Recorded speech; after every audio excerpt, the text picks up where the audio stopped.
Assalamualaikum warahmatullahi wabarakatuh. Perkenalkan, nama saya Anggun Aprilianti dari kelas 9C. Pada kesempatan kali ini, saya akan membahas materi tentang sistem perkembangbiakan pada hewan. Reproduksi hewan secara vegetatif atau aseksual. Hewan dapat berkembang biak secara vegetatif atau perkembangbiakan secara aseksual melalui berbagai cara. Cara perkembangbiakan vegetatif terdiri dari fragmentasi, partenogenesis, dan pembentukan tunas. 1. Cara fragmentasi. Fragmentasi adalah cara perkembangbiakan hewan yang dilakukan dengan membelah tubuh menjadi bagian-bagian tubuh yang membentuk individu baru. Hewan yang berkembang biak dengan cara fragmentasi dapat diamati pada hewan cacing planaria. Cacing planaria berkembang biak ketika telah mencapai usia dewasa dengan cara membagi tubuhnya menjadi beberapa bagian yang menjadi individu cacing planaria baru.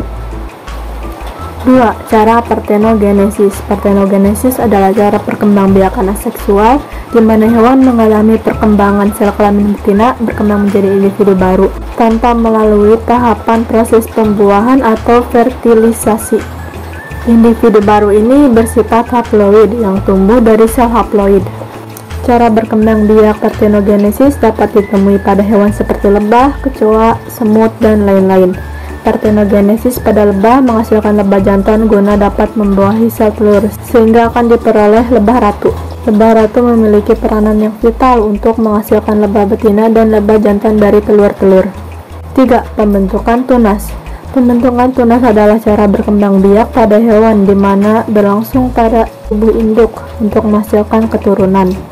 Tubuh induk akan menghasilkan tunas dan ketika telah berusia matang, tunas tersebut akan terlepas dari tubuh induknya, membentuk individu yang baru. Hewan yang berkembang biak dengan pembentukan tunas seperti hidra, lobelia, ubur-ubur, porifera, dan coelenterata. Reproduksi hewan secara generatif atau seksual. Hewan yang berkembang biak dengan cara generatif umumnya memiliki sel kelamin, baik sel kelamin jantan atau sel kelamin betina. Perkembangbiakan secara generatif dilakukan dengan cara perkawinan yang terjadi antara sel kelamin jantan dan sel kelamin betina. Sperma yang berasal dari sel kelamin jantan akan membuahi sel telur yang berasal dari sel kelamin betina. Perkembangbiakan seksual ini terbagi menjadi 3 kelompok hewan, yaitu hewan berkembang biak dengan cara bertelur atau ovipar, hewan berkembang biak dengan cara melahirkan atau vivipar, dan hewan berkembang biak dengan cara bertelur dan melahirkan atau ovovivipar. 1. Cara bertelur atau ovipar. Ovipar adalah cara berkembang biak hewan dengan mengeluarkan telur yang berasal dari dalam tubuhnya.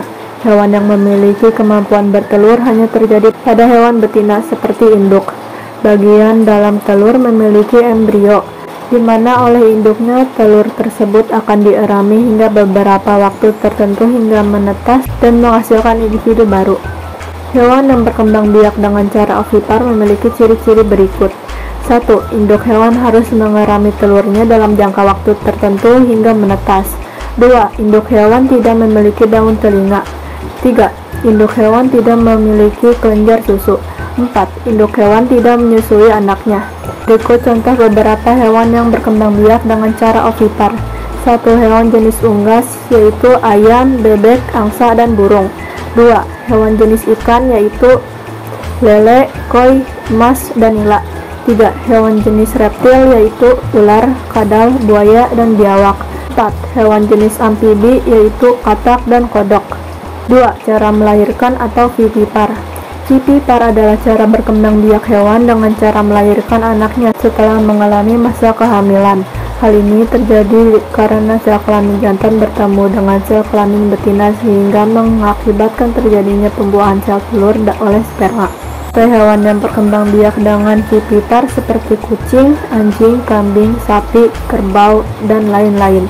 Hewan dengan cara perkembangbiakan vivipar memiliki ciri berikut. 1. Induk hewan memiliki kelenjar susu. 2. Induk hewan memiliki daun telinga. 3. Induk hewan memiliki tubuh yang ditutupi oleh bulu atau rambut. 4. Induk hewan menyusui anak yang dilahirkannya.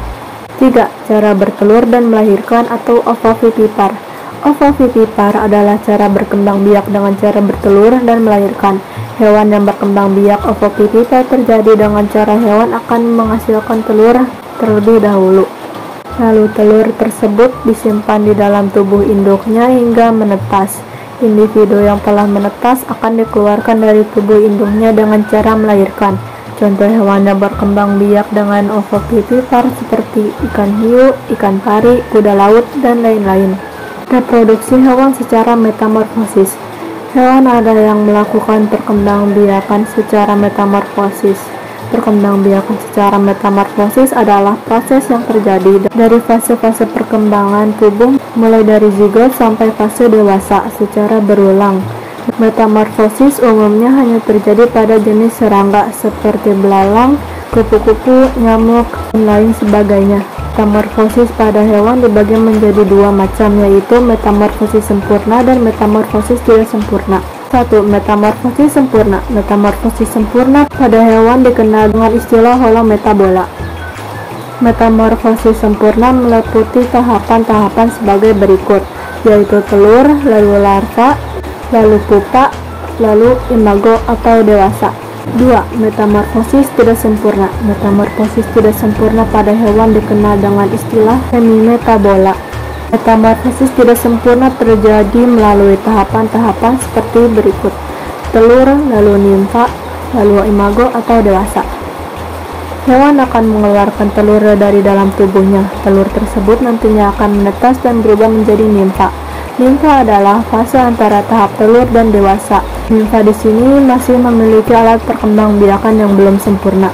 Proses perkembangan nimfa dapat ditandai dengan adanya pergantian kulit secara bertahap dan terjadi beberapa kali. Akhir dari pergantian kulit nimfa akan berubah menjadi imago atau dewasa. Sekian dari saya. Apabila ada salah kata atau ada kata yang kurang berkenan, mohon maaf. Sekian, terima kasih. Wassalamualaikum warahmatullahi wabarakatuh.